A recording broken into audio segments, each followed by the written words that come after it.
Hello, we're live. Welcome to the weekly Livestream Channeling Session with the Pleiadian Council. You can join the Zoom room. I will put the link in the chat box in a minute before we begin the channeling. So you can also find it on the community page on YouTube, and you can subscribe to the email list on dantestarshine.com and get the email update about the session every week when it happens. Usually it's every week, though as I'm traveling now, sometimes it doesn't happen. It's been a busy couple of weeks, and actually there's many recordings from those sessions that are still yet to be posted, so you can stay tuned for them. And this offering will continue on Thursdays, this week on Wednesday, and with some adjustments to the time to be posted soon. Might try to do it 3 hours earlier if knowing that might affect it for people in some places. So please let me know, especially people who tune into this on the regular, if that would still work for you. You can send a comment somewhere. 3 hours earlier, I guess that's 9 a.m. Eastern time and 3 in Europe. Anyway, of course, the book is available, Channeled Guidebook to Living Love on Earth, and you can get that. I'll put that's usually posted in some of the descriptions, but it's if you can find it on Amazon anyway. I don't want to talk too much before beginning the channeling because that's what we're all here for, and it flows better to jump right into it. In these next 8 sessions, the main part of the channeling and also some of the Q&A might be used in the next channeled book. It seemed like it was such a great way to create the contents of this book that I thought there could be another book on the way, and the Pleiadian Council were all about the idea, and so we are continuing that transmission this week. If you're in the Zoom room, common tips is to keep yourself muted when you're not speaking. And whenever if somebody in the chat wants to manage a line, we can do it, but usually people just hop in when the last person has concluded their question completely. And we also take some questions that are typed out, and those are it's encouraged to speak them aloud, and we understand sometimes that people prefer to type it out. It's easier for the Pleiadian Council to tap into the energy when you are there and asking the question, but text also works, and you can type it out either in the Zoom chat, ideally in the Zoom chat, but also in the YouTube comments. So I think that's it.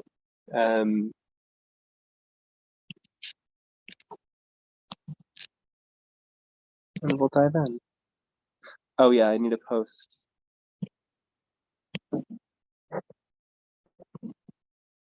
So I'm going to post that link to YouTube now.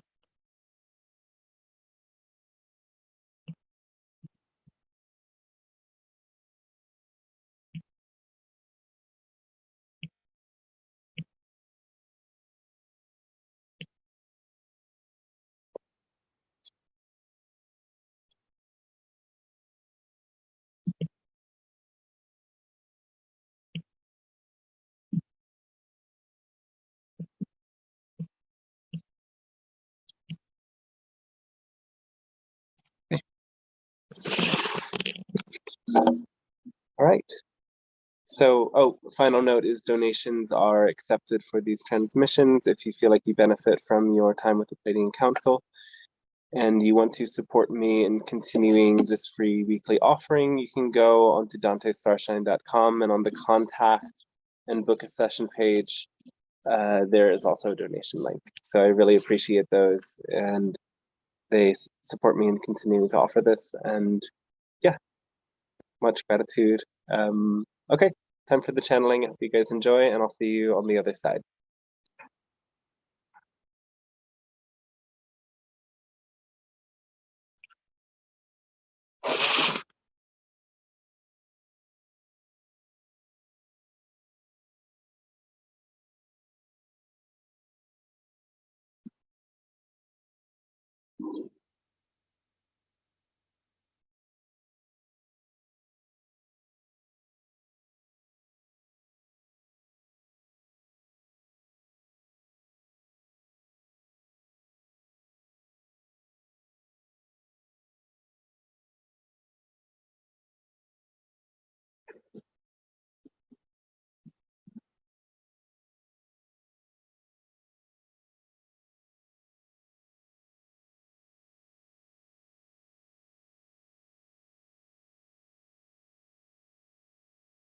Hello, and we say good day to you at this moment of your time.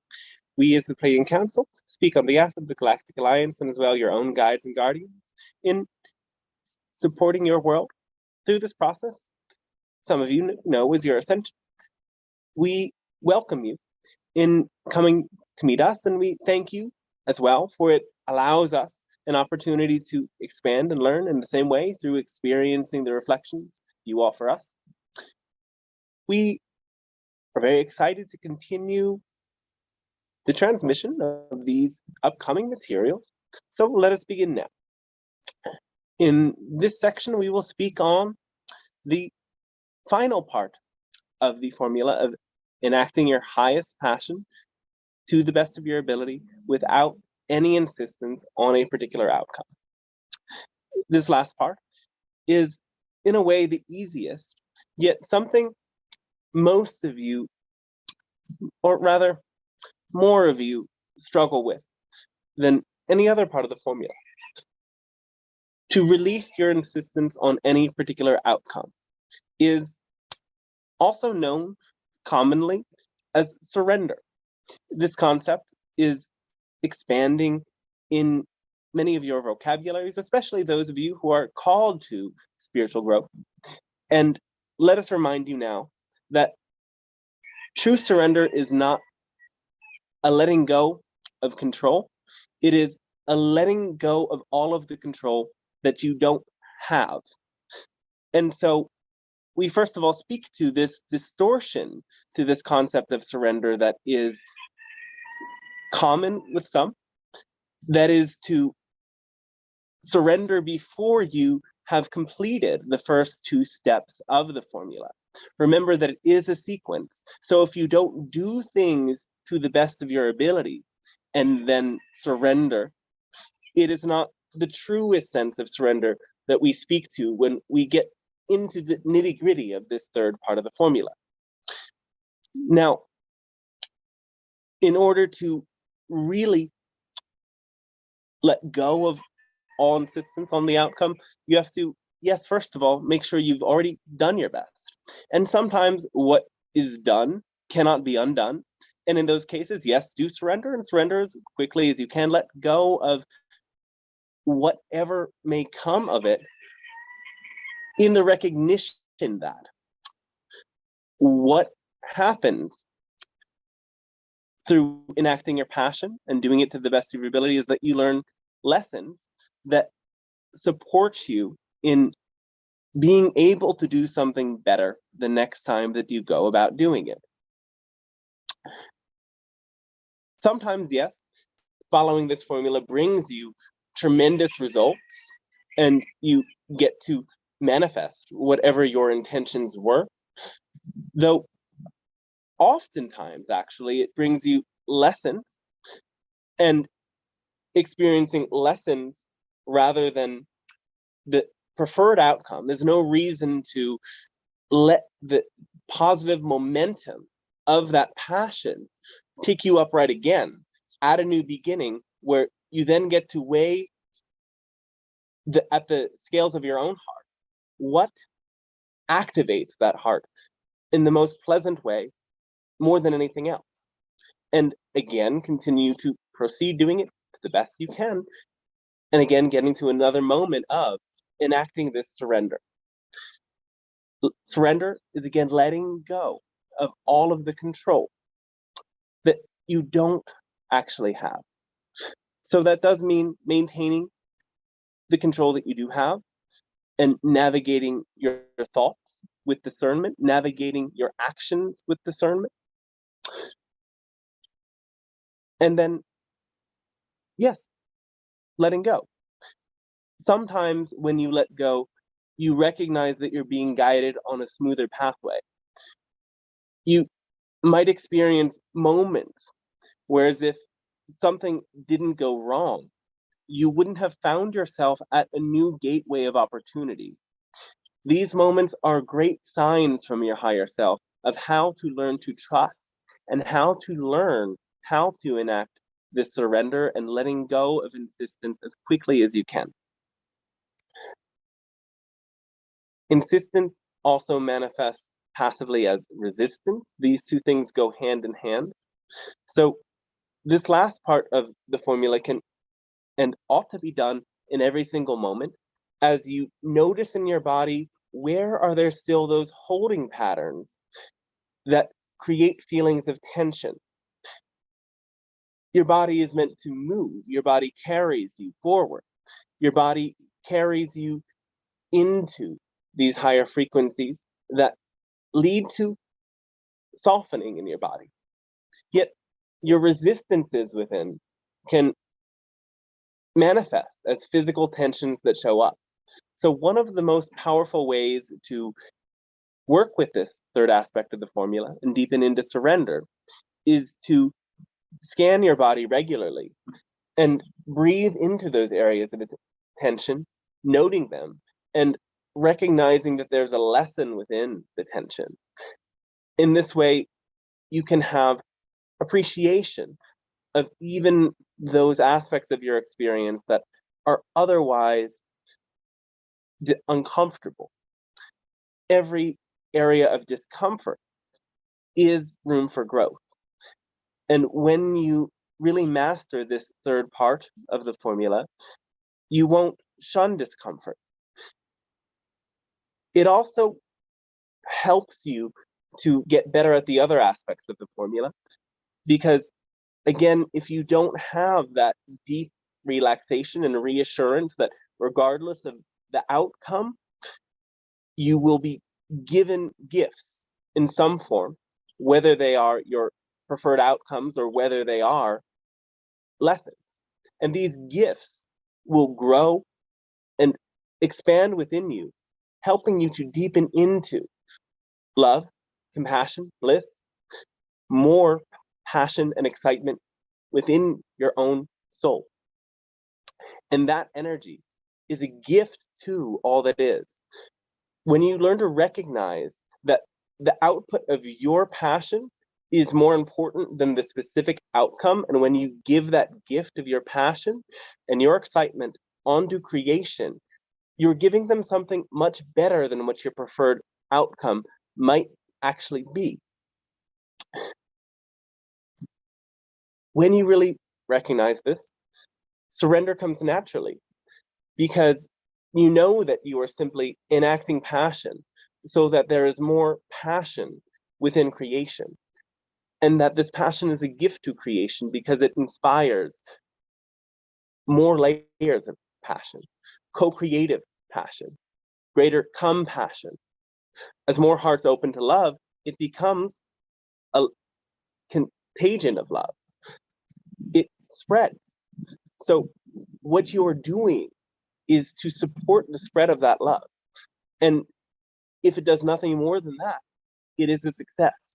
And we assure you that every single time you choose your highest passion above anything else, that energy does ripple out to all of creation, regardless of what happens. So bring your awareness to that, and it will support you very much in letting this third part of the formula come into place in your life. So this and the other messages we have offered on this idea, we hope continue to allow you to develop greater surrender and greater trust, while still recognizing where you must continue to show up and do your best. There is so much more growth that your world and you as individuals are about to experience. And we congratulate you already for making it this far. We are very excited in knowing that when you master these understandings, you will come many steps closer to us and into your union with the Galactic Alliance. And this is one of our greatest passions. And in this sense, we are simply enacting the formula ourselves in our reaching out to you and your world. So we thank you for allowing us to transmit this message today and this section of your new materials. We now would like to open up for any of your questions at this time. And they must not rather be questions alone. They can be comments, musings, sharings, and your own ideas in whatever way you'd like to share them according to your own passion. So begin whenever you'd like. Yes.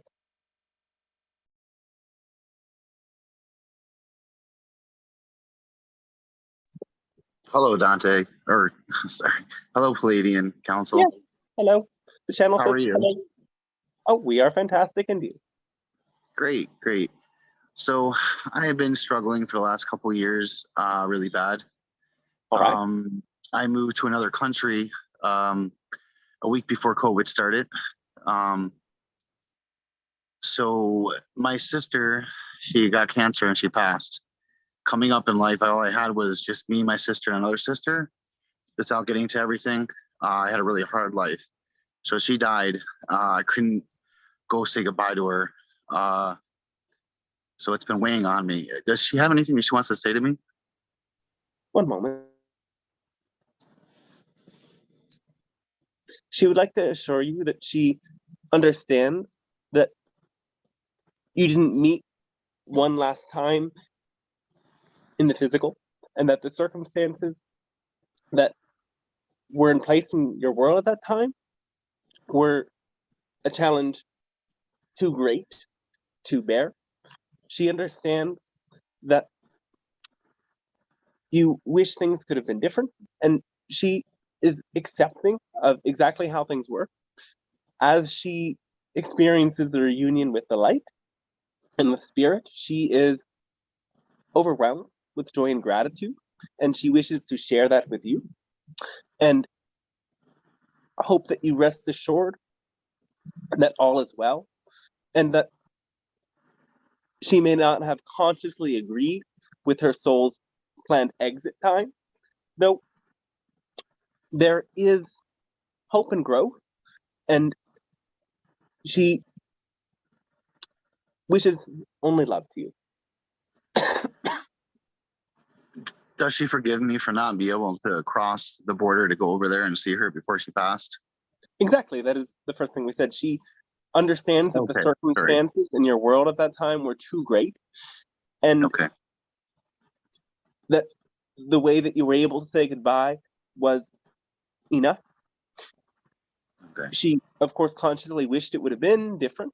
However, as she was met with such love and spirit, she came into understanding of the perfect order of the seeming chaos in your world.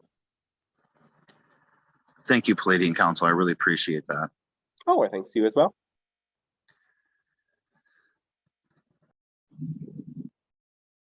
Anything more?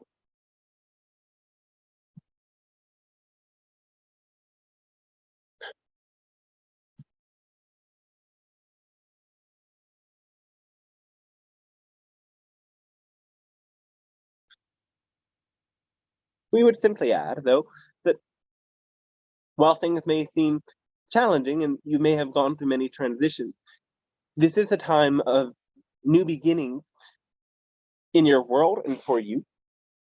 So when you celebrate the new that has come, or the aspects of it that you do enjoy, you can be also assured that in enacting your passion, glorious new horizons and energies await you.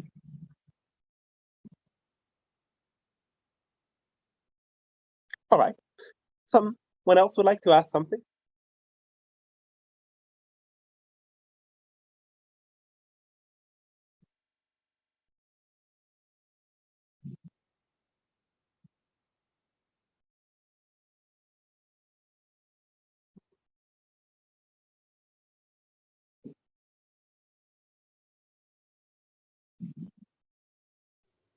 I have a question. Yeah.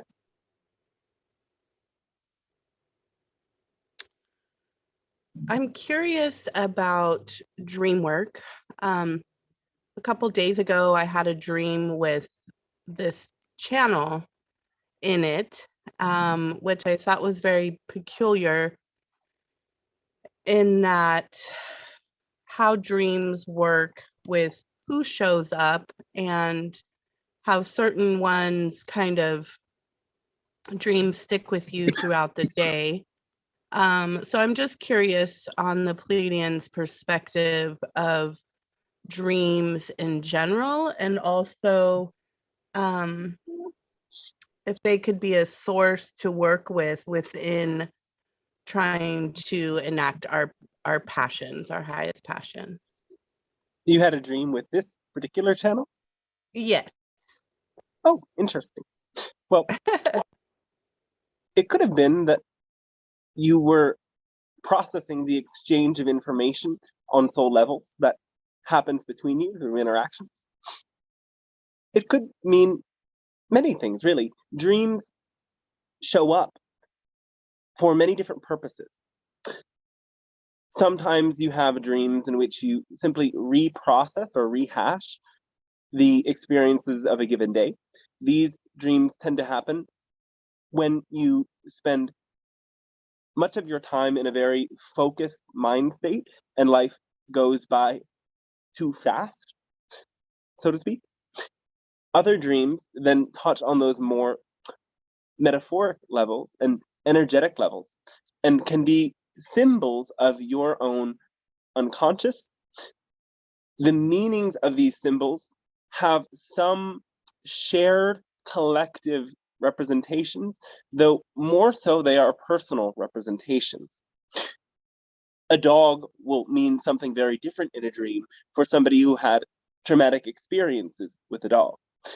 Somebody who has a spiritual connection with an animal like a rabbit or a fox as a totem will have a very special relationship or meaning to dreams with that particular animal.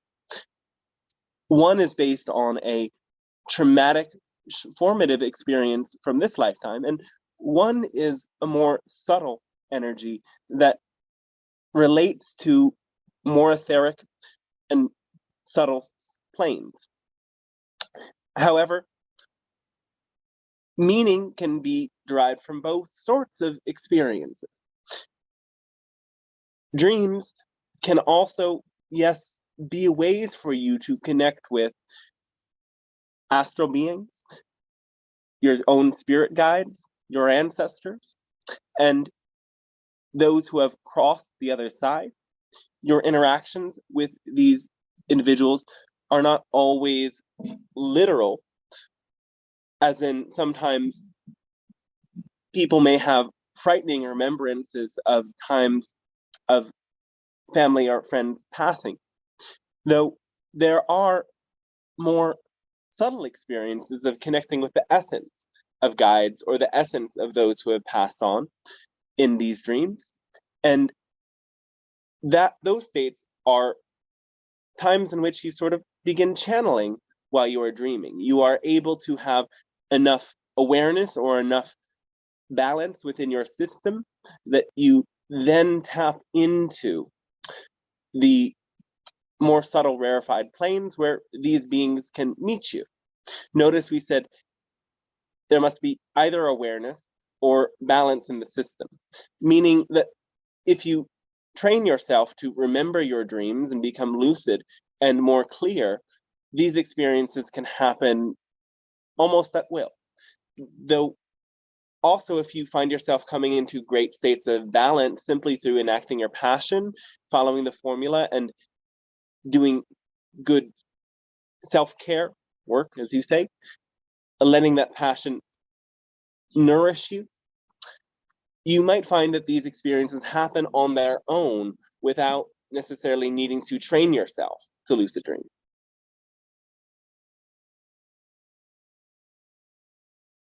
And speaking of lucid dreaming, I just had a conversation with somebody who works consciously with lucid dreaming and also astral travel. And he mentioned that his best time he's kind of honed in is in the daytime, say between 10 a.m. and noon. And he believed it to be because there was just less clutter in the astral realm versus at night when everyone's sleeping.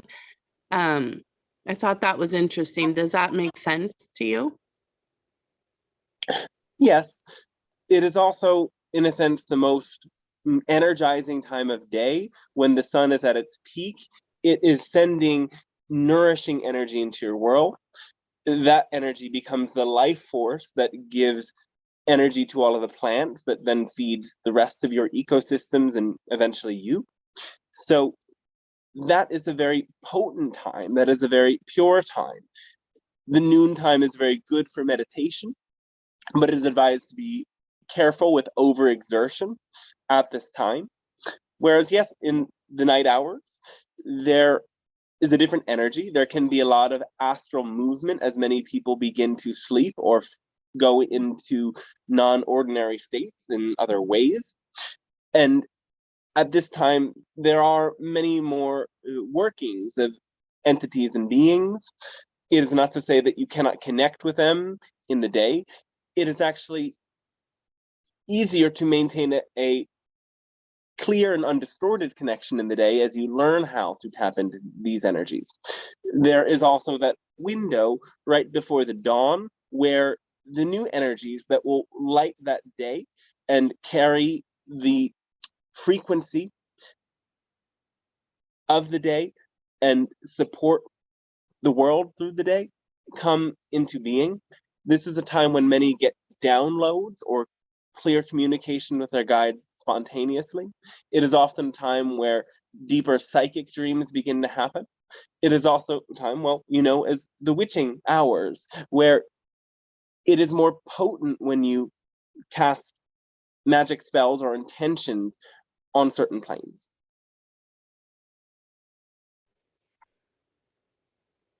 Thank you. Thank you for clarity. Oh, yes, our thanks to you.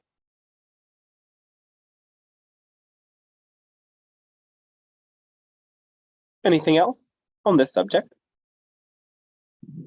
Or any subject at all? Hello, Pleiadians. Oh, hello. Yes, welcome. Thank you, Dante. Yes, I have a question about another subject. First of all, you said in the intro, the fact of letting go will bring gifts. Yeah. But can you have, for example, in a tree, the life of someone, an example of this gift in what that means, please? Well, we are not saying that letting go will bring the gifts. We are guiding you to realize that regardless of what happens, you are receiving gifts. The gift may be your preferred outcome, or the gift may be a lesson, but most often the gift is parts of your preferred outcome and lessons. So it's recognizing that both lessons and preferred outcomes are gifts. If you don't get what you want and you just get a lesson and you understand that that is a gift, it will be easier for you to let go. That is what we were saying and suggesting. Okay, I see. I have another question. Is it if we keep the mirrors in the bedroom, is it a door for bad entity? No. Okay, it's rubbish. No, that is not necessarily true. If you believed it to be true and wanted it to work that way, it could work, yes. Okay. So when they said, when people being said we are gods, but we don't understand it, it's because, let's say, I fear something from the mirror in my being, so I am God, so I am projecting this energy, So it can happen, some ET grays match this energy and come to visit me. But since I don't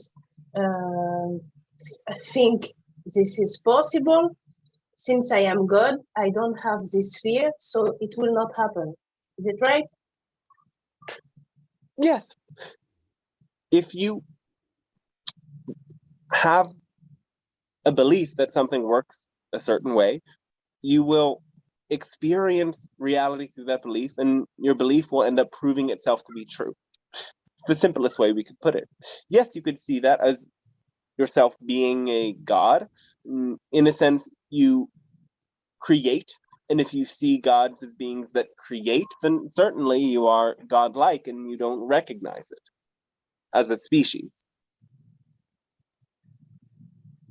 Mm-hmm.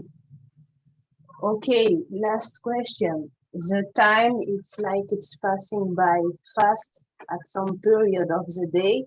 I don't know how other people or my friends here leave this effect, but it seems like time is going faster and faster, and it's bringing me some anxiety.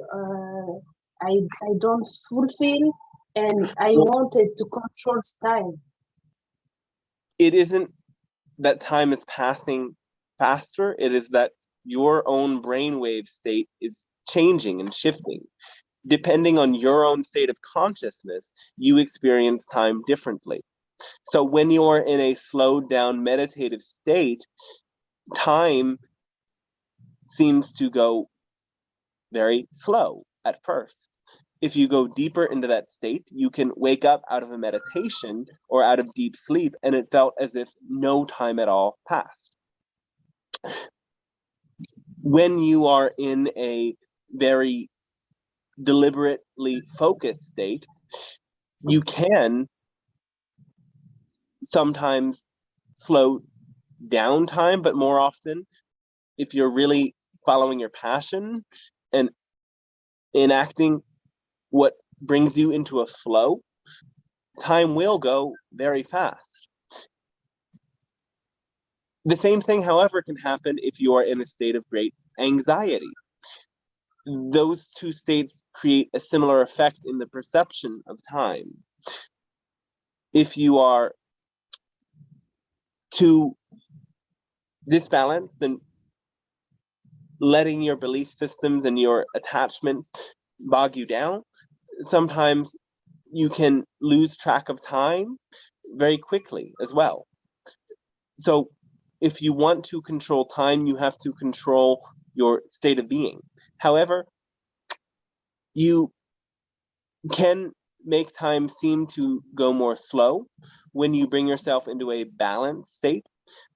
We would describe this as the beta brainwave state or alpha brainwave state, states of concentration and flow, and also release the tension and nervousness to bring even more focus. And you will find that you are able to do more with less time.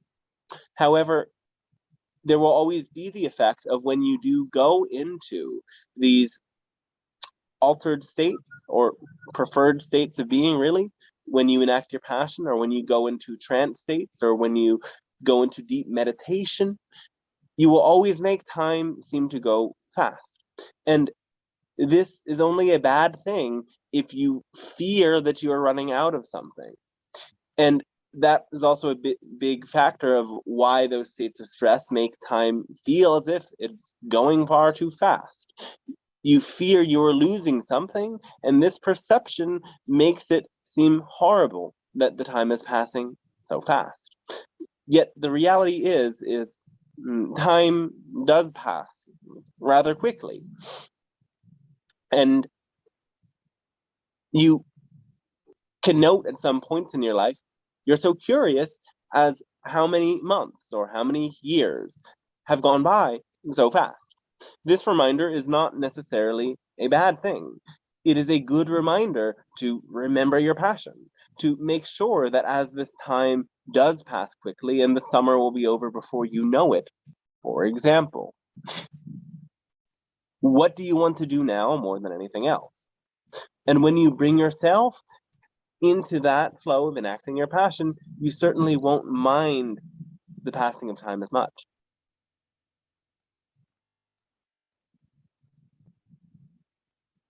Okay, it's very funny. Thank you for this detailed explanation. I will have another question, but I will let other people talk. Thank you so much. All right, Aura, thanks to you as well.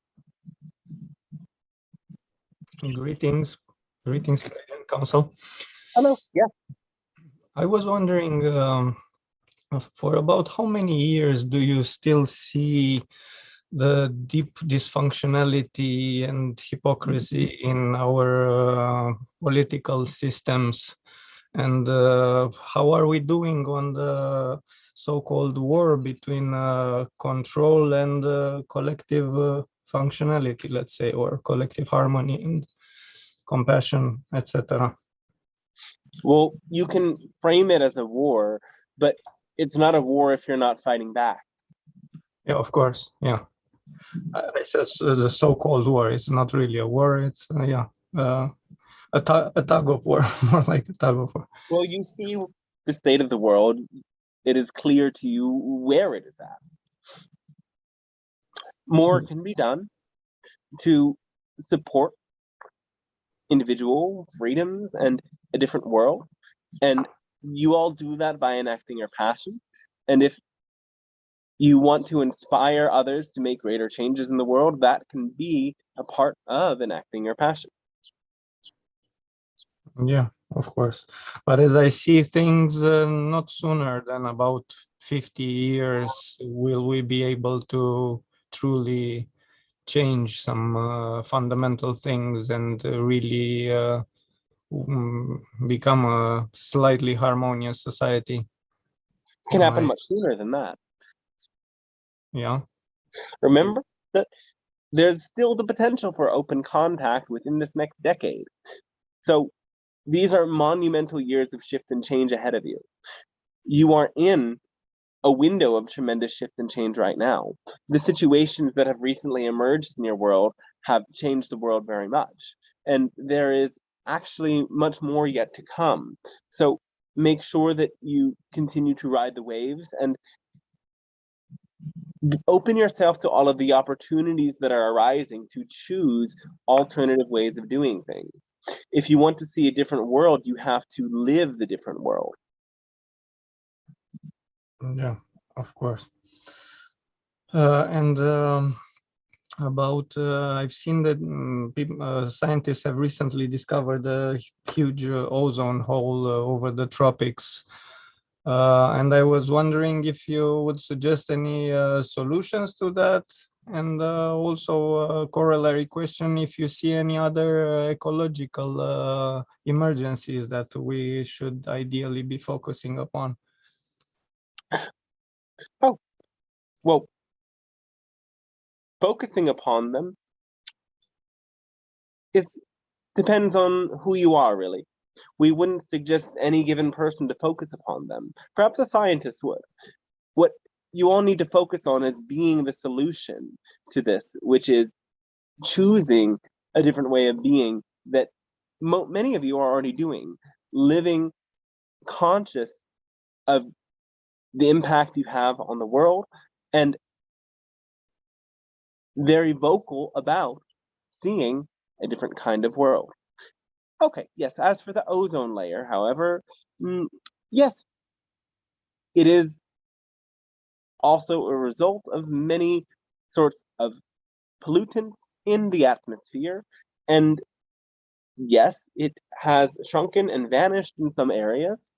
Those who live in those areas may take greater care with the sun, generally not avoiding it in the midday times for prolonged exposure would be ideal. However, recognize that your bodies can adapt.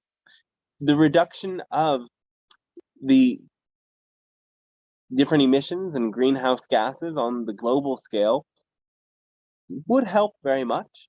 Though remember, in order to change this, you need to address the fundamental nature of beings and support humanity itself in letting go of their own greed and the fear beneath that greed.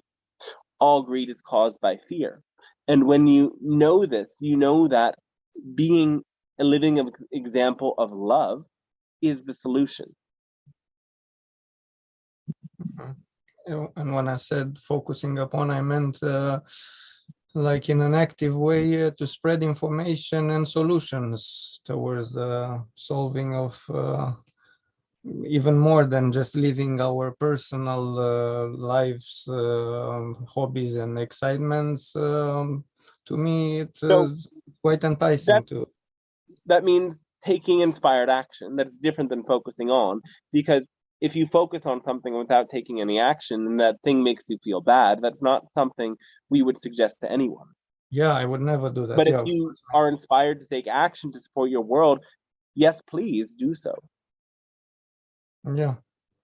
And and I was wondering about any other ecological emergencies that you may be seeing. Well, the inevitable thing is the melting of the ice caps and the raise in sea levels. That will come within certainly 2 decades. Mm-hmm. And this means about 15 meters of ocean level rise, as Bashar once said, or still? Something like that. It will be gradual, however. Yeah, of course. In 20 years, you see about 15 meters rise. It won't be complete by that point, but you will have noticed substantial things by that time.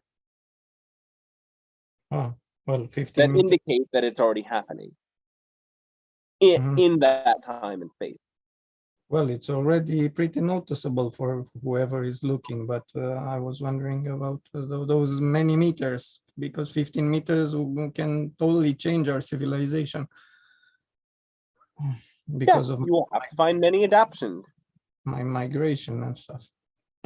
Yeah, and the last one, are you connected to a mainframe? Like, for example, Bashar once said that they're using in those transmissions their ship's computer that is like an oversoul, that it's like a higher consciousness, and they ask that computer many questions, that computers give them many answers when it comes to very precise things. Are you also using such a device when you're communicating with like us? that. It's a little bit different. Like, can you explain, please? Not at this time. Okay. Thank you. That would be all. Oh, well, thanks to you as well. Love to you. Bye. Hello, Pleiadian Council. This is Otto here. Hello, welcome.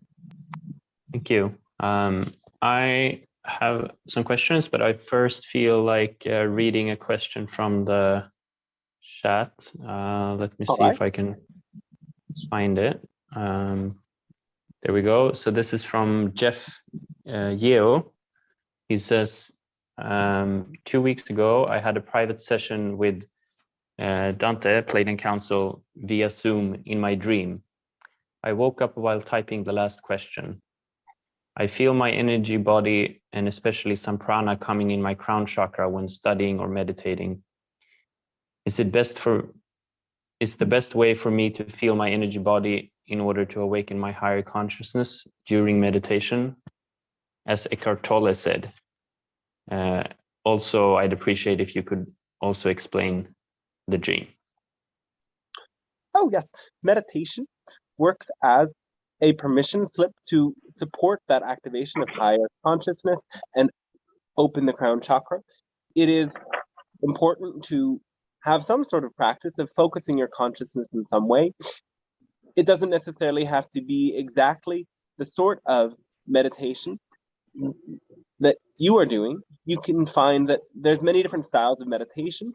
However, the one that calls to you the most and the one that brings you the most noticeable effect in the moment is usually the best course to take until you find that you need to adapt your consciousness in a different way.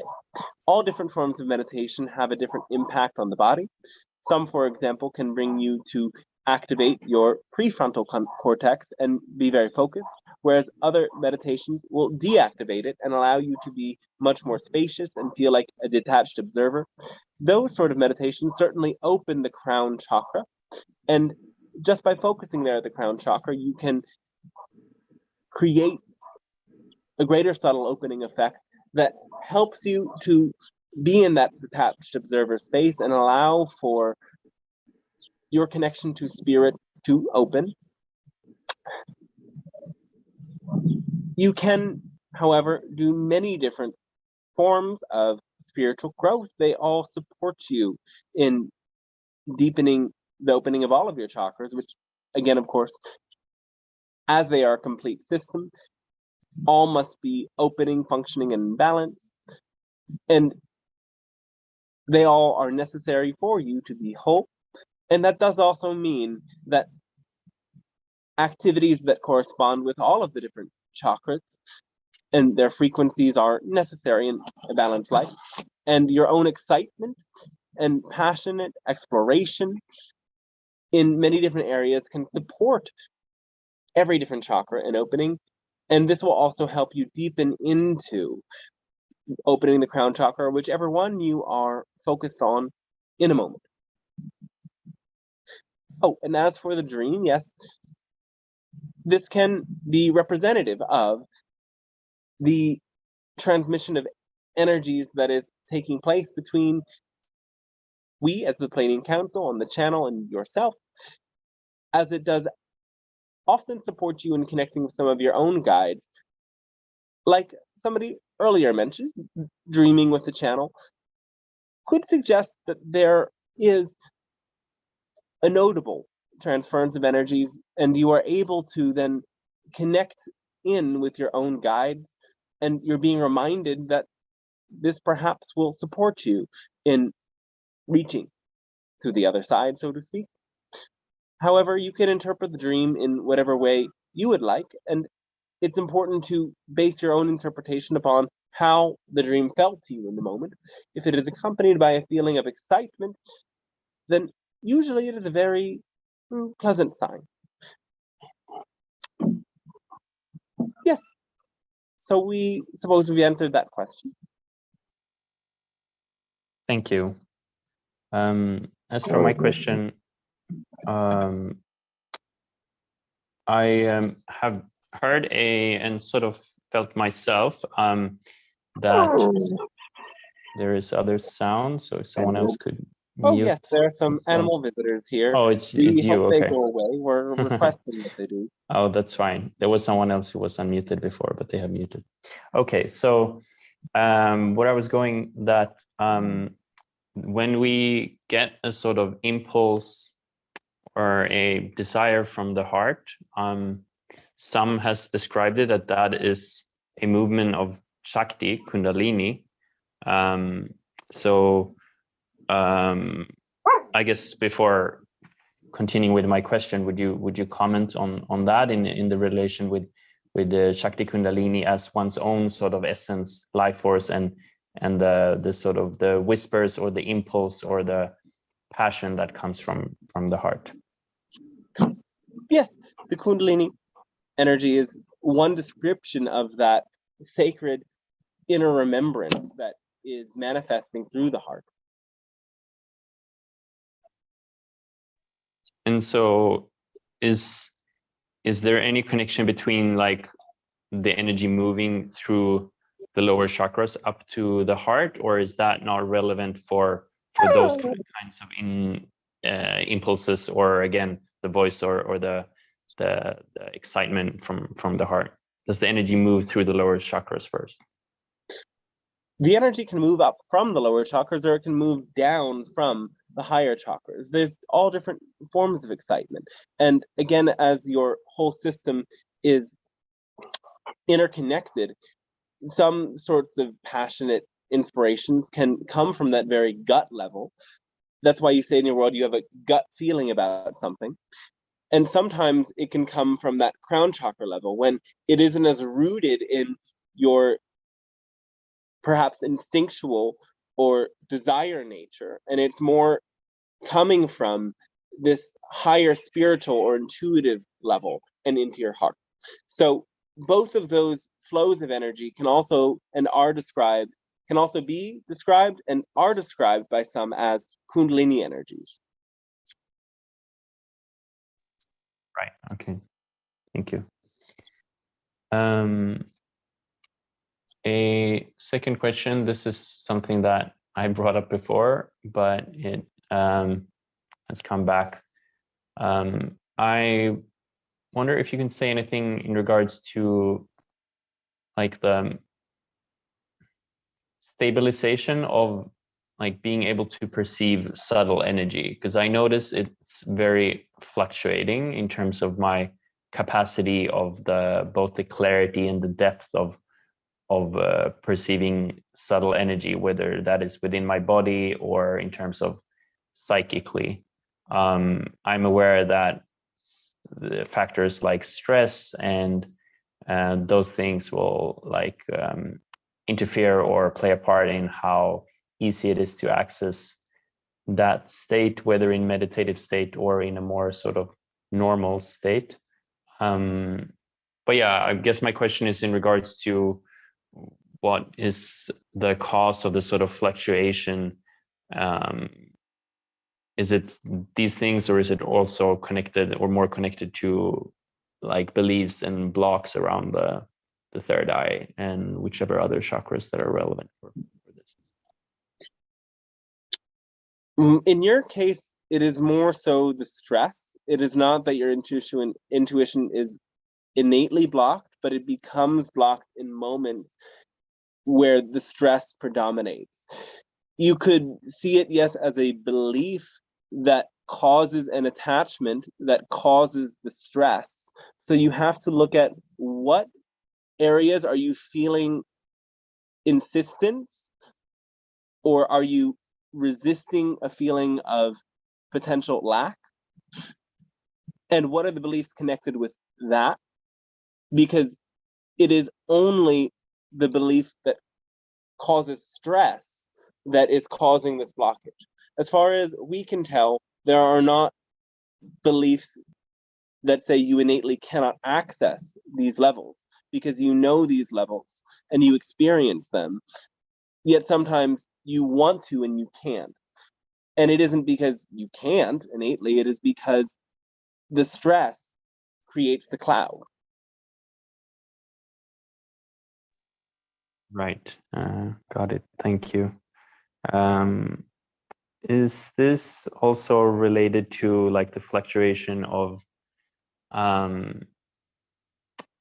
mean, I guess it is, but yeah, you can comment in regards to the ability to like receive guidance and hear clairaudiently, like my guides, for example.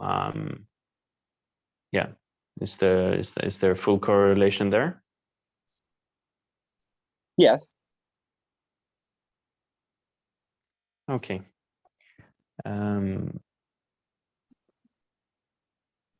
You know I what think it's like to hear your guides. You had that experience before. Yes? Yes. But sometimes there's too many other voices, too much other noise that gets in the way, and that is natural. That is even the case for many channels, because the hardest person to channel for is oneself. So if you want this intuition to prove itself to you more, it is important that you apply it for others, allowing your gift to flow, recognizing that it will flow with greater ease because there's no attachment creating the stress. And then you can have very clear insight. Has that not been usually the case? Very much so, many times. So, and in this way, you can also open to collaborating, using your gift in exchange for receiving others' gifts, and helping yourself clear through the beliefs that might cloud your intuition, eventually getting to a place where it is just as easy to channel for yourself as it is for others. Though we must say that this is the case for almost all channels, so there's nothing to concern yourself with. Simply make yourself aware that if you want to move through it, it is important that you start to activate your intuition by seeking more opportunities to use it. Right. Thank you. Yeah, that's it for now. Thank you very much. Sending love and Yes. gratitude. Hello, Pleiadian Council. My Hello, name yes. is Rooney. I Hello, have welcome. a personal question about how I can better balance my sleep in general, because in the past 2 years, especially, I quite had a disturbed sleep rhythm and kind of All right. Well, there's many very things random to in look at nature. with this subject. What was that? Yeah, and it affects my well-being and energy levels, and it's persisted for quite a long time without me understanding the reason for it. So what typically happens when you try to go to sleep? I often go to sleep quite late, but if I manage to go to sleep, it's like after 3 or 4 hours, I just wake up and it's like my body cannot fall asleep that easily again. It just then I might be up for 3, 4 hours and then I fall asleep again. So it's kind of All right. yeah. And do you not get tired until very late? Usually no. All right. Yeah, my kind of sleep rhythm is shifted a lot towards the night. So let us first share our general advice for the issue of lack of sleep, and then we will go deeper into what this specific case might be. To sleep well, one must, first of all, be careful of how much stimulating energies one consumes during the day. Stimulating energies can take many forms. The use of caffeine, especially from coffee, is to be avoided if possible in concerns of lack of sleep, though if used at all, better only in the very early morning hours when one wakes up once, and then not for the rest of the day. To deepen into sleep as well, it is important to get proper exercise and sunlight. Sunlight, being in with your skin in physical contact with the sun, increases the production of melatonin and allows you to find easier sleep. Exercise can get your hormones in a better rhythm and also supports you in resting deeper as it tires you out. And that also carries into this more subtle thing that we encourage everyone to be enacting their passion. Of course, that is our main message, though we're only adding here that when you do that and you are truly fully engaged with your life and you are very busy with many things that are exciting for you, you'll naturally tire yourself out. And when you really tire yourself out so that you feel a natural pull to go to sleep, and you don't have to force yourself to go to sleep, but you go to sleep because you are literally exhausted joyfully, you will rest much easier. And we encourage you that you have a hearty full meal before sleeping, eating things that can bring about greater rest. You may know them as heavier foods. In some Ayurvedic language, it can be called tamasic, yet not too heavy. Something like potatoes that have this deep grounding effect as a meal can be very nourishing for sleeping. And anyone might want to add on a variety of herbs. We recommend more than any passion flower, skull cap, valerian, and you can also take, yes, magnesium and melatonin, being cautious to not become too dependent on the melatonin and skip it some days or do it for a period of time until you have found a more natural rhythm with sleep. So this is our general advice for all. And we ask you again, which area does it seem as if there might be a need for improvement after hearing this?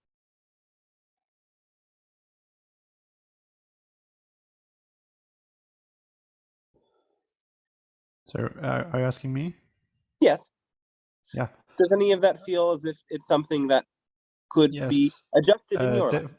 Like I did have the suspicion that it's about sunlight in particular, that I don't get a lot of exposure towards sunlight, and it might have changed some kind of rhythm, or like with hormones and such. Yeah. So that's, can you go out yeah. in the sun and spend time there? Yes, but it's a bit difficult to break the pattern when I often sleep in the early day, where I would feel there's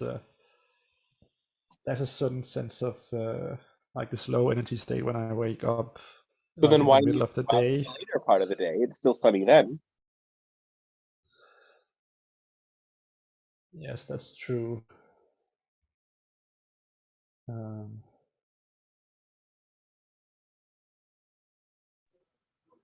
Yeah, I guess it's just a new habit I have to create.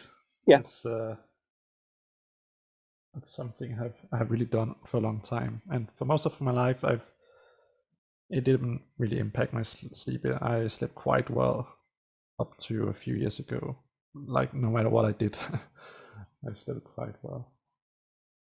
But maybe age catches on or something. That too. Or patterns change. You might have changed some behaviors that are now leading to this lack of sleep manifesting. Could be as well. So open yourself to making new habits. Sunlight would be great. A sun bath every day while you can would be great. Taking a jog would be great. Doing some exercises in the day would be great. Adding on perhaps those supplements could help. If you find yourself waking up to the same general emotional state, that emotional state is what needs to integrate in order for these changes to really manifest. So pay attention to, what do you feel in this moment that you wake up? It is that feeling within you that is unresolved that is really causing you to wake up. And all of these other things will, yes, help you get better sleep, but you might find this persists until you really face whatever is waking up within you as it wants to be addressed. Or, yes, it's an attempt to be addressed by waking you up.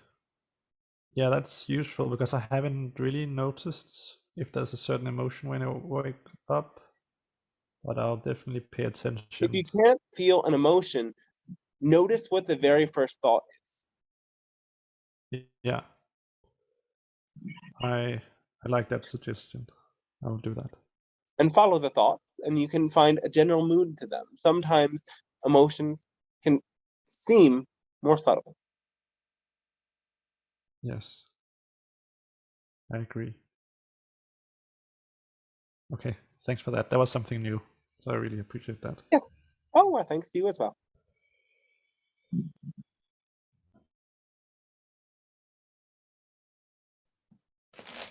Hi, Greek Council. I've got Hello. certain questions from the from a chat. Yes. The first question by Mike. I want to ask about someone who is taking strong medication after severe psychosis. They seem imprisoned to me in a worship of their prescription, even though the effect of the medication have alienated them, have alienated his own family and prevented normal life. His actions before were truly bad in so many ways, and I interpret that as if he was possessed at the time by entities.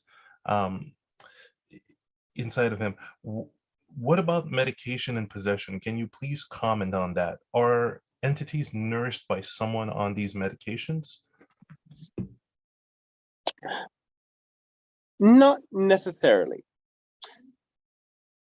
but it does happen sometimes. Entities prefer medications that have a sort of buzz to them. They like ones with a kick. And yes, many people who are addicted to drugs or mind-altering substances have entities that seek expression in their body and consume the energy of the substance through the person. Now, in terms of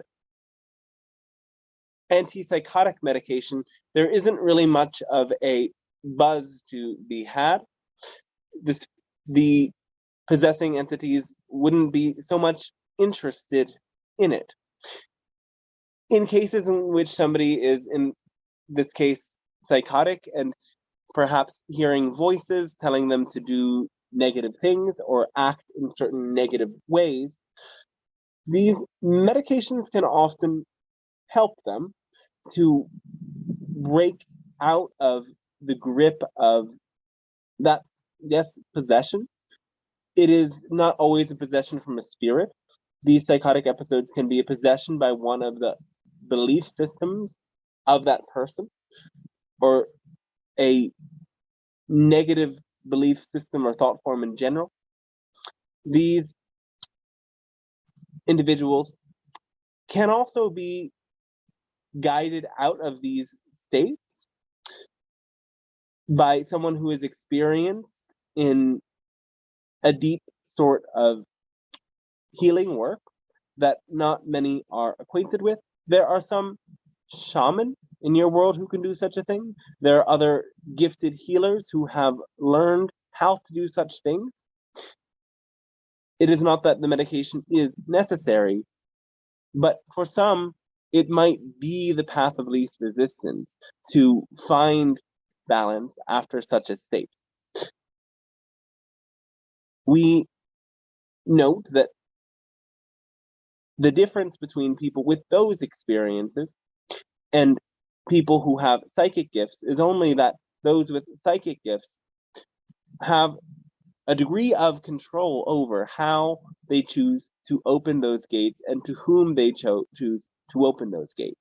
Some people naturally have the psychic gateways always open, and your world calls that a disorder because your world does not know how to integrate those other levels of reality within those that you can see, touch, taste, and smell, unfortunately. Though we are all doing this together so that your world might change and be able to support those who cannot control their opening to this other side, and for whatever reason have had enough negative experiences and negative beliefs develop that cause them to encounter only negative being on the other side. Awesome. A follow-up to his questions is, are entities rendered harmless or removed by medication, or made more dangerous? They are not made more dangerous, yet if somebody stops using that medication, of course this entity can just come right back in. If the person is not psychologically guided to address whatever happened to them before and process and integrate new beliefs and new behaviors. And one last follow-up to that.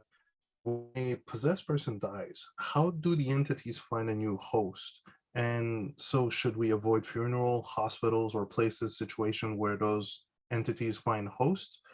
Do they breed or multiply or travel through different dimensions? The entity is only attached to the physical body through the soul inhabiting that physical body. So when the soul leaves, there's a natural process of shedding in which that soul breaks its attachment to whatever possessing entities were attached to it. They cannot possess them at a soul level. They can only attach to them when they are in body. So at that moment, the entities scatter. However, there's nothing really to worry because these entities are only looking for a host, and they are not necessarily local. They can travel between dimensions. So they will find the most suitable host anywhere on the planet, not necessarily in the closest proximity. Awesome. Here's the question from the chat from John. I continue to get a lot of itchy skin all over my body, mostly legs and arm. Could it be ascension energy related or physical condition? It is a physical condition. The physical condition can be a metaphor for a certain type of belief, usually as it relates to skin. These are beliefs about boundaries and protection, and you may need to look at those themes and work better on your literal boundaries with the world around you, as your skin is that. And yes, notice how this boundary of your skin can respond to how you might have issues letting in or not letting in the energies around you in your world. Of course, yes, you still want to address it with whatever correct lotions, creams, or salves would help it. You might also want to make sure there are not any irritating chemical products in your environment that you are having skin contact with. Okay. And another question from YouTube by Abby. Good morning. I'm wondering if you can share with me some insights of my relationship with my husband. Where do we go from here? This is a bit too vague for us to give a detailed message. No, we will do what we can.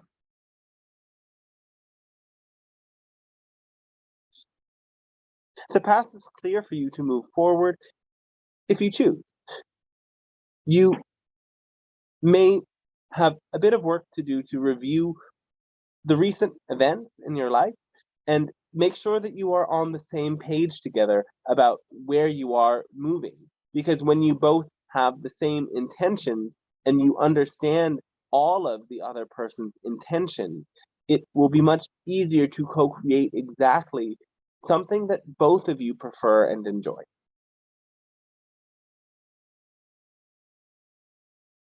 Great, thanks. I would have, there's one last question from Jen of the Earth, which is present in the room. I don't know if, Jen, you want to ask it yourself?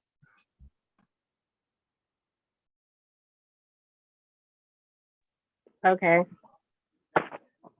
Hello, welcome. Hi. I feel that I've been more in tune in my life than ever recently, but I also feel like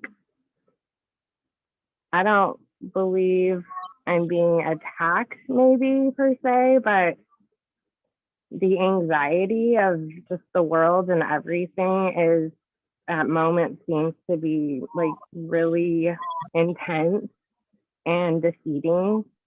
But I have a lot of love in my heart and I am in tune. I just fall into these negative traps. Like, and I feel like they're out of nowhere. And like, I would like to know how would I like foresee that coming so I could maybe help that to not happen as much. Yes. To best prepare yourself for whatever may come, it's important to go into deeper states of meditation and quiet where your mind can really get clear. This will help you in discerning all of the choices that you are making. So I probably need to simplify more. Yeah. I do feel like clutter is like a problem in my life. So maybe that's it. Maybe there's Physical just clutter too or much mental going clutter or on. both? Everything clutter, probably phone clutter and the physical clutter. Yes. Well, energies reflect from one dimension to another. So physical clutter can be mental clutter. It's a matter of how you deal with it. Some people can experience clutter in positive ways as well, if you maintain it at least to the degree that you can find what you're looking for. And that also applies to the level of mind as well. When you can retain your focus on what your truest priorities are, and you know those priorities are the truest ones because they resonate most deeply in your heart, all of the other things that dance around in your mind become a bit less significant. Yes, that makes sense. Thank you. Oh, well, thanks to you as well.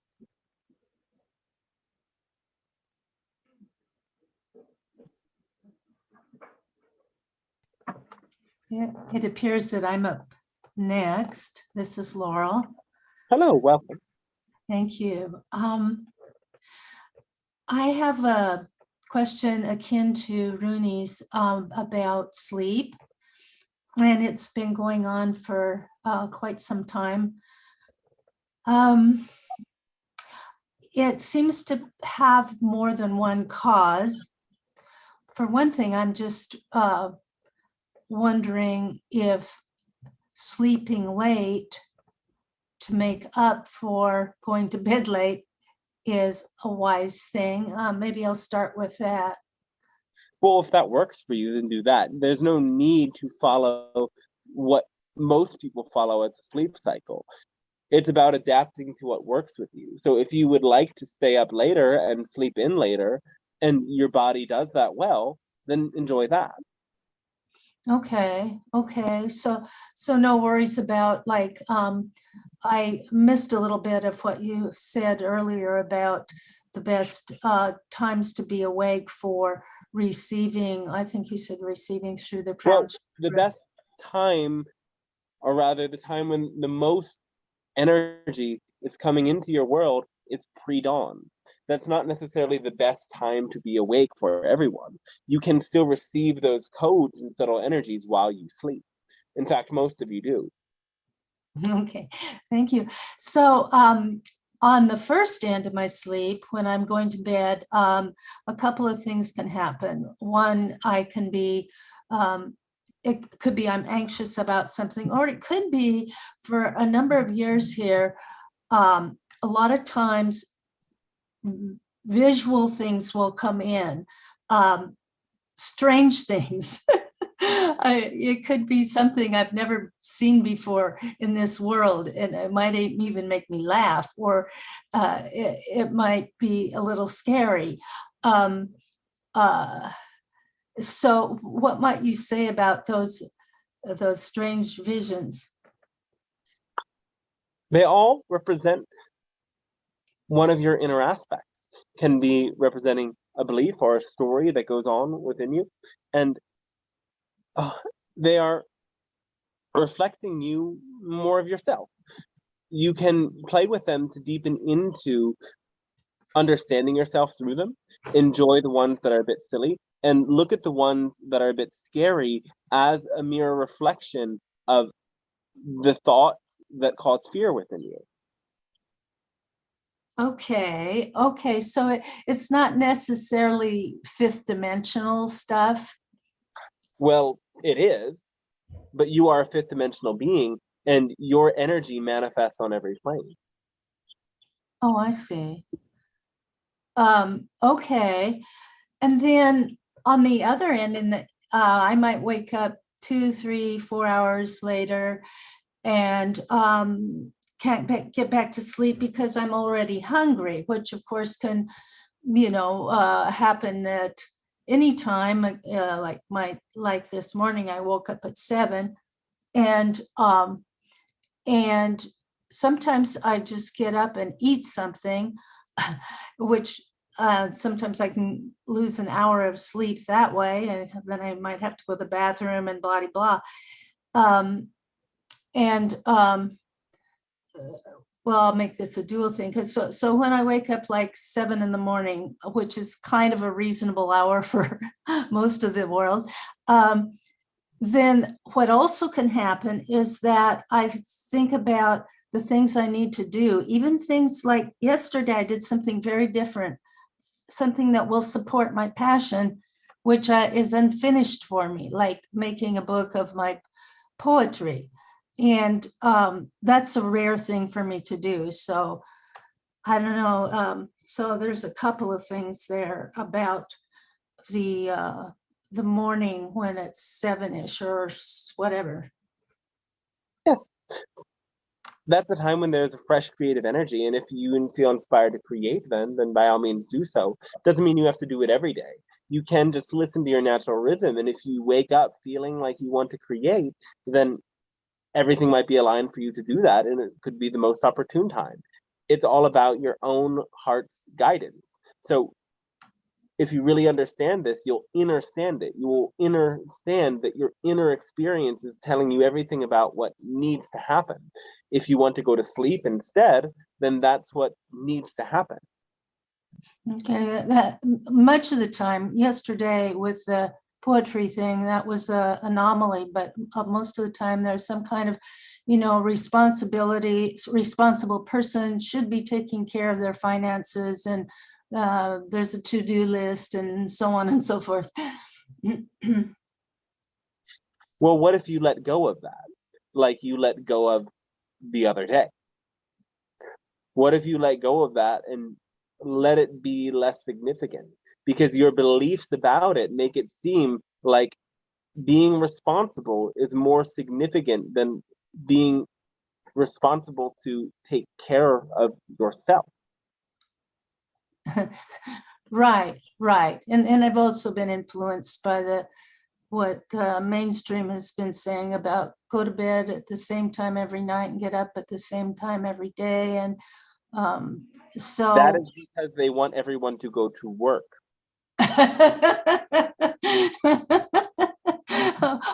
Thank you for the humor.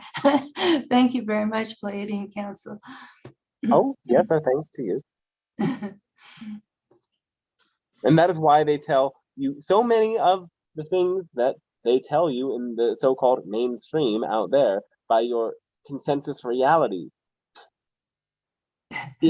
They make you think that if you do this thing that makes you a greater consumer and producer for them, then you will be happier.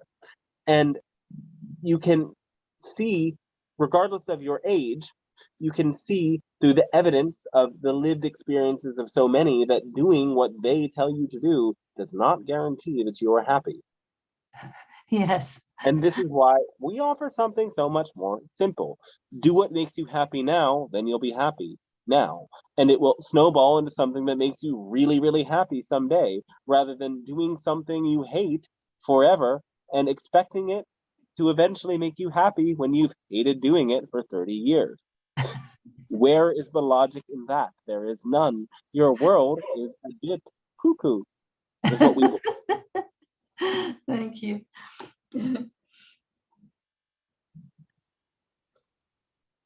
Oh, yes, and our thanks to you. Hello, Pleiadian Council. Hello, yes, welcome. First of all, I would like to ask if you have any news regarding world economy. It is doing exactly what you see it doing. Okay, so your predictions are still in place, right? Yes. Okay, back to the topic of this transmission. I understand the passion that it has to do a lot with my expectation when I'm doing the emotional engineering, as you say. And so my question is, when do I need to release my expectations? Once you have done things to the best of your ability. So, and remember, you don't release your expectations, you release your attachment to your expectations. Your expectation is your hope and positive feeling that something great will happen. Your attachment to them is your unwillingness to accept those things not coming. So there's a big difference between expectations and your attachment to your expectations. You need to hold on to your expectations while letting go of your attachment to them. That is the subtlety that many of you fail to understand.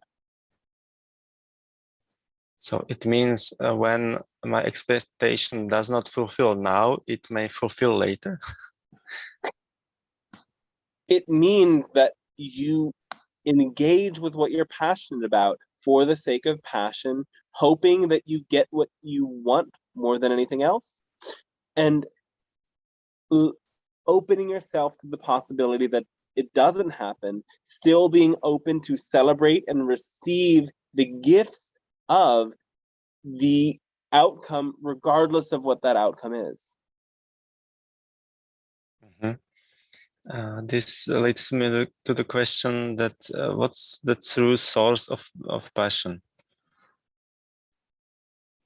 Because Source is the true source of passion.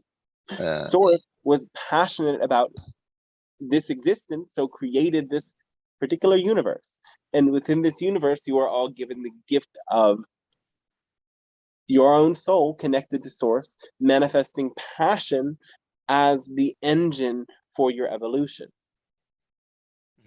So when I'm doing the emotional engineering and trying to bring to myself as much passion as possible, yes.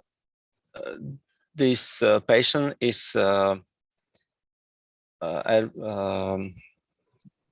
created by me, or it is linked to my overall passion?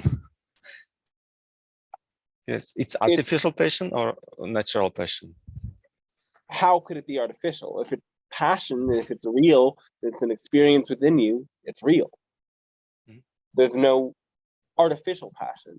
There may be false desires. You might feel like something is your passion, but it isn't, because you are living not connected with the heart, but in the mind, in a concept about what passion is.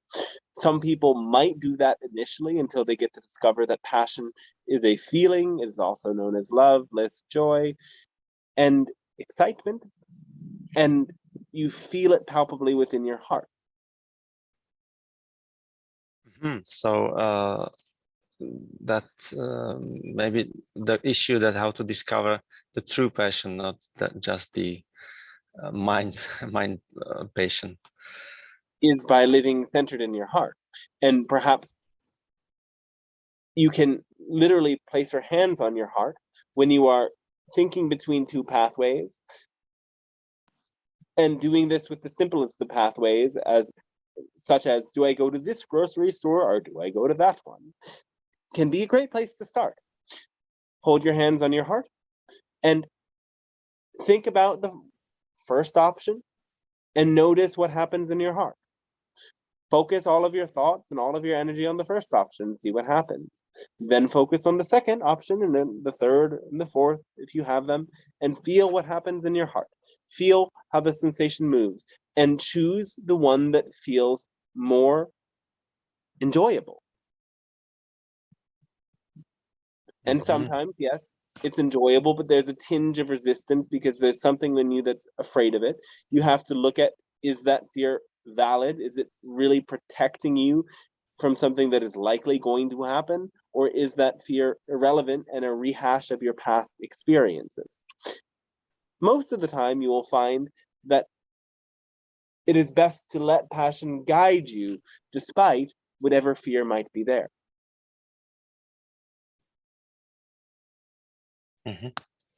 Okay, that's interesting. Can you suggest me any method for releasing attachment to expectation?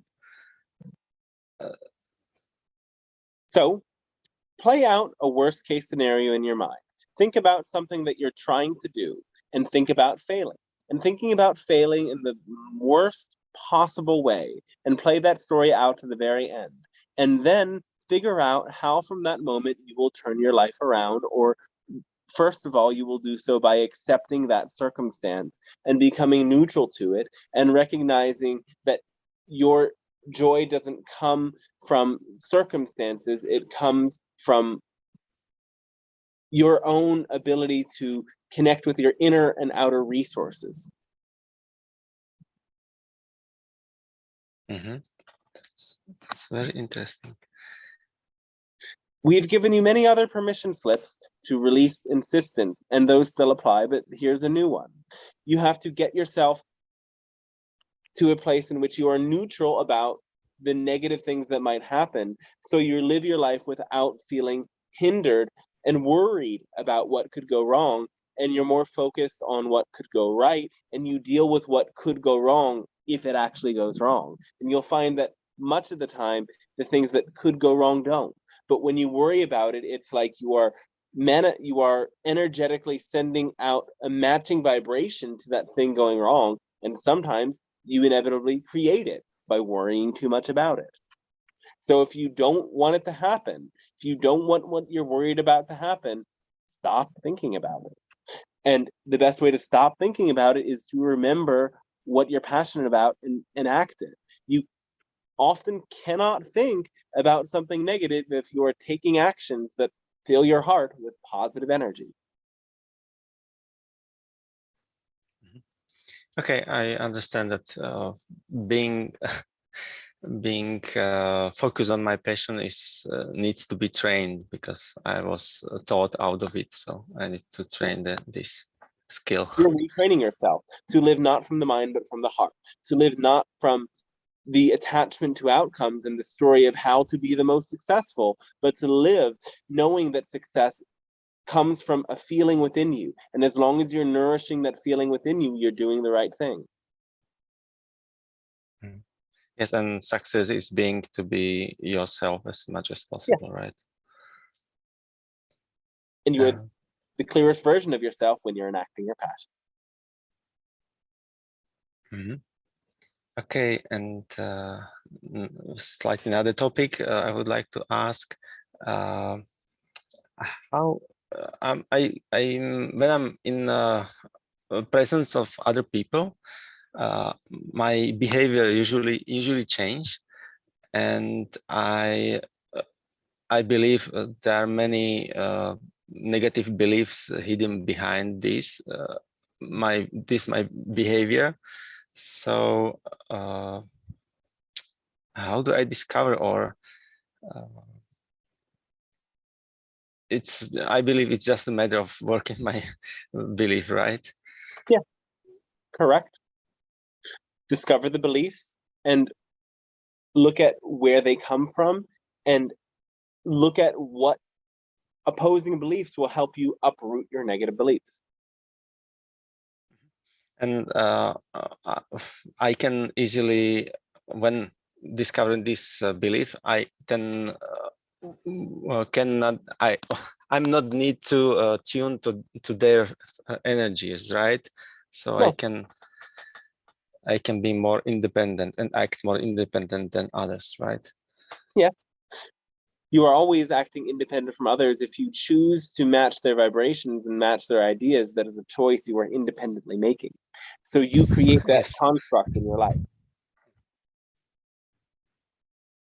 Okay, thank you very much. Oh, well, thanks. You as well.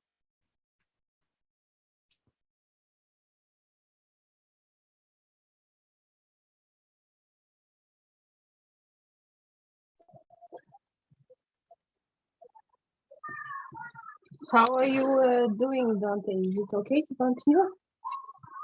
Oh, yes. If there's anyone who hasn't yet asked a question, we can do a final couple. Okay.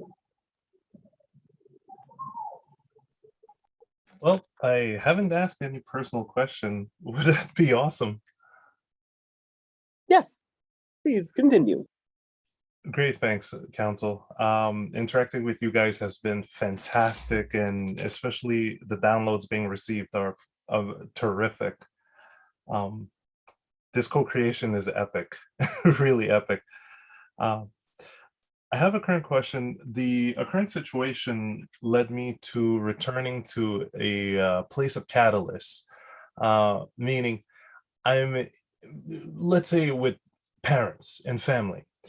And this place is full of things. They are hoarding in a way. And there does not seem to be any attempts or any reasoning in the physical plane. So I was kind of wondering, what would be your best advice in this kind of situation? You can begin to compassionately engage with them and assess why they believe they need all of these things. And you may find there is great resistance in this approach. The best thing to do might be to leave them to their own devices for the most part, to not insist that they change. You may want to bring personal awareness into this phenomena of hoarding and research it a bit so that you can better understand why they're doing what they're doing. And do work to consciously engage with your own higher self and guides to create an energetic layer of protection from any energies that you might feel in this environment that are disharmonious for you in any way. They could be eventually open to help and support in releasing the belief systems that cause this behavior and cause this clutter, though they'll have to do it on their own terms. And you can begin by planting little seeds in simple ways now, while again having that non-attached attitude.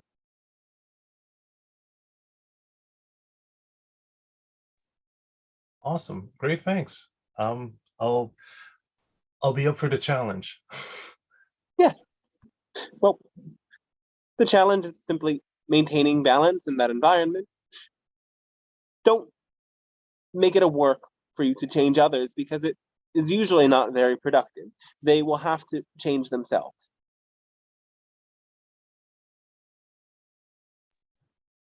Thank you. Oh, well, thanks to you as well.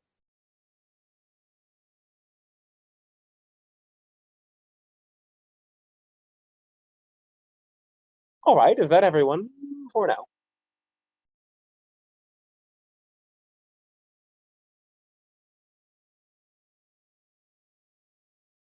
All right, then we thank you for allowing this transmission to take place today and for connecting with us. It has been a great gift to us, and we hope it has been a great gift to you in continuing to bring in higher frequency energies and understandings into your world. We are always with you, as are all members of the Galactic Council. If you would like to contact us, you have your own guides from many different planes who would like to as well interact with you. So make yourself open, get into the clear, activated heart space that will catalyze that transformation and connection for you whenever you'd like. The best time to do it is here and now.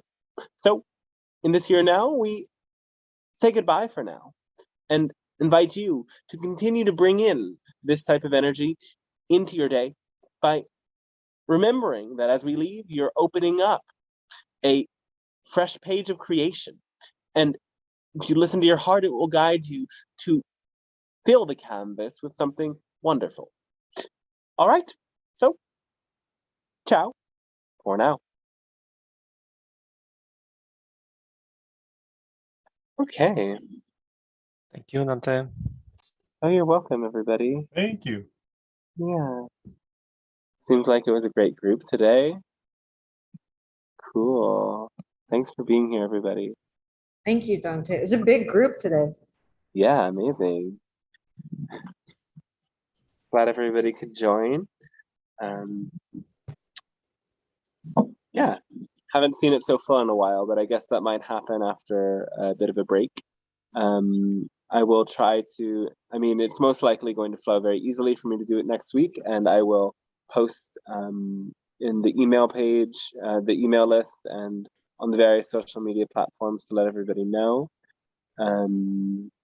Yeah, And if you feel like donating to support me, it's a huge help. And you can go to dantestarshine.com onto the contact page. And I will return my love and gratitude and thanks. And yeah, I'm more available now for private sessions and stuff, as I'm tending to have a more chill life after some crazy travel.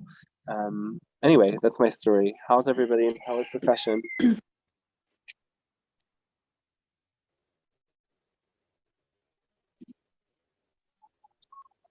How's You're the in Great. Portugal right now?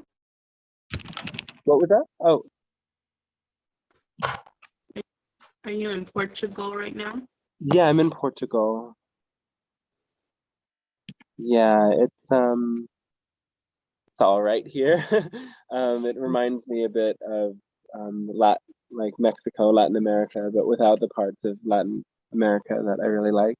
So just a little bit like, why am I here? I don't know what I got into. But I intended to come here to I actually intended to come here to like retreat a little bit and like live a more slow-paced journey, but things are not flowing as harmonious with the friend who invited me here. But I trust that everything will flow. We just need to find a good. Actually, we have a. I don't know. Blah blah blah. I'm rambling too much now. I thought we would have a different space, but now it's like the options. One of the most real option is camping, and I don't really want to camp for 2 weeks. I'm a little bit feel old for that now. I camped and tented so much in my 20s in random places. I'm like, oh, no more tents, please. No more tents. Have a quick question. Oh yeah. Yeah. So I was a little shy at the end there when the Pleiadians were saying, "Is there anything more?" There was a piece of my question that that was, part and parcel of my one question. I didn't know whether to chime in and just get a little bit more on that. Would that have been inappropriate? Oh yeah. I mean, if you could have definitely said more. I mean, you could always ask more until they say, "Okay, we're done." But sometimes people don't know, and they just ask the question when they think it's done, and it isn't done. So that might have happened. Yeah. Okay. Thank you. So I'll just advise people then before next time to make sure the person before you is really done before you jump in with your question. Right. Yeah. So thanks.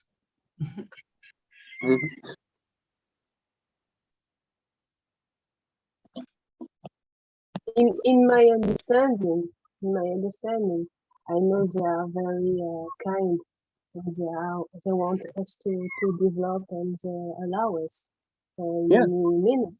But in my understanding, each time I see the time you are already in meditation, I see if my question is really relevant for the group, if you are not tired, and I always try to give let space for others.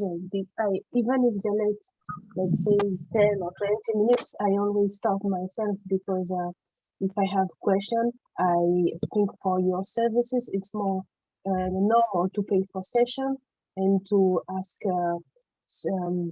very more focused on myself in the previous session and to ask a large question for the group, for the YouTube community. It's my understanding, Yeah, thanks for that, Christina. It's no problem. How is it when? Okay, sorry. It's yeah, I mean, that's also why we kind of made the 8-minute rule, and I didn't mention it this time, but we limit questions to 8 minutes, and ideally you ask all your questions in one go.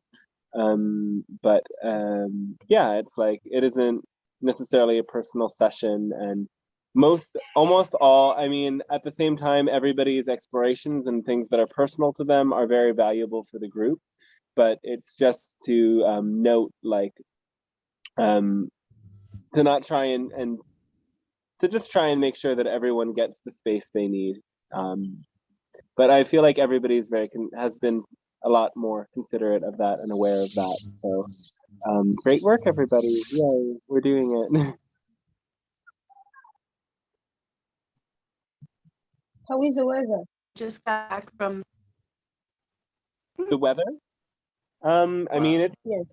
it's all right. Like, it's actually not as hot as I thought. Even though it's like so hot everywhere else, I thought Portugal was a more hot place, but it's not that hot. It's not that hot. It was hotter in Heard London. about Oh, okay, because I heard about forest fire in Well, Portugal that's been instead. happened before I got here. But actually, Okay. in Lisbon, it was hotter. Here, it's not that hot for whatever reason. I don't know.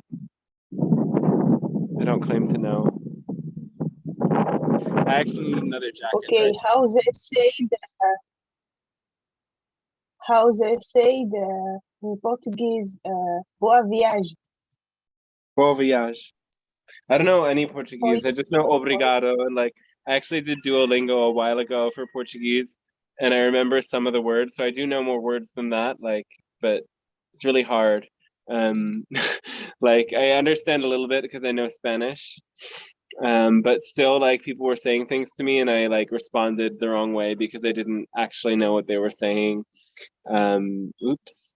But then in Lisbon, people are like, why are you trying to speak this with me? Just speak English. Like, because I say like Spanish with like a little Portuguese accent, but they don't really like it. but out in the countryside, people are more patient and they're willing to like help me learn a little bit. But I honestly like I don't feel myself here, so I don't know why I would learn Portuguese. And maybe Brazil, but like Brazil has this reputation of being a very like dangerous place, and like everyone I know like says that it's actually kind of true in some way. So who knows? Like maybe, you know, there's only so much brain space I can fill. You know, there's so much time. I don't know if this language is going to fill it at all for me. But Yes, it sounds pretty. It sounds yes, really I pretty. And I think that understand. word obrigado, thank you, it's so beautiful. Obrigado. It just sounds nice. I don't know why. Obrigado. Obrigado e de nada. It's so have a good trip, and it's Thank you. in Portuguese boa viagem. Boa viagem. Yeah. Gracias. Obrigado. Yeah. So Dante. I just got back from the Fairy Congress and realized that that was my original connection to you, as you had met a friend of mine. Is that 1 year ago or 2 years ago that you went? that was 3. That was 3 3 years. years. Wow. Yeah. I've known you for a long time. Quite a while ago. I would like to go back to that again if they would like to have me someday. I don't know. I don't know what life has in store for me. It's hard to be. I can't be everywhere at once. And now I have connections all around the world. So it's like, oh, who knows when I'll be there again or there again. It's just kind of magic. How was the Fairy Congress though? Oh, it was beautiful. Absolutely beautiful. Nice. Mm-hmm. What was your favorite thing there? I would say the amazing workshops I got to participate in, and then of course the angel wash. Nice. What was the coolest thing you learned? I got to sit with Yarrow, which I wasn't as familiar with, and am excited to continue to work with more. What a powerful plant ally. It's a really nourishing plant. Yeah, it's so good. I haven't really worked with it too much, but I've taken it for something sometimes. Inflammation, right? It clears that up. It's like the great equalizer, and that's the one thing I learned, is that it really does everything. And it's like, if you need this, it does this. If you need this, it will do the opposite for you. So yeah, very balancing in general. And of course, the famous for stopping blood, but I don't intend to necessarily have to use it for that. But And the I Ching, the original Oh, sticks yes. were made of yarrow. Yes. Now it's used with coins, but the represents like broken or unbroken sticks. I did hear that. That's an awesome tool. Yeah. Amazing. Yes. Reminder again, everybody. The book you can order on Amazon. Really long book. So, and I also post the updates. I post like sections of it on Facebook here and there. So a great way to support is always hitting the share button, letting those things spread around. And I think the book will really get a good vibe out there to people. So yeah, yay. Anybody else want to say hi before I sign off? Thanks again, Dante. Thank you for being here. Hi, sweetie. Oh yeah, I was gonna announce today, but I didn't announce today in the beginning. Whoops. Channeling course is enrolling for the next rendition. And from now on, there will probably be a graduate group as well. So it's not just a one-time thing. It's like kind of a part of an ongoing community. And there's no launch date. When 4 people sign up, we're going to talk about dates and times and put a launch 1 month from the point that 4 people sign up. I have 1 person. So if you want to be in the next channeling course group starting in the next in the next 1 to 3 or 4 months, then send me a message or an email and we can talk about it. There's info on the website, dantestarshine.com. It's a really amazing program that not only helps you learn to connect with your guides, it helps you to open up whatever your own intuitive abilities are guiding you for in your expression and supporting you for and like navigating your own life's journey. So it's a really amazing group transformation experience, and get to connect with a lot of people and learn a lot about yourself. So channeling first plug. We just finished the last one today, so it is a new beginning again. Anyway, so I guess I will sign off now and I will see you next week. I will post about the time and date sometime next week and send that out an email, and I will catch the rest of you then. Thanks again for being here and lots of love to everybody. Ciao. Bon voyage. Adios. Amazing course. It's an amazing course. I was just in it. It's an amazing channeling course, everyone. Yeah, thank you so much, Carol. Yeah. Bye, everyone. Thanks, Dante. Bye. Thank you. Have a great day.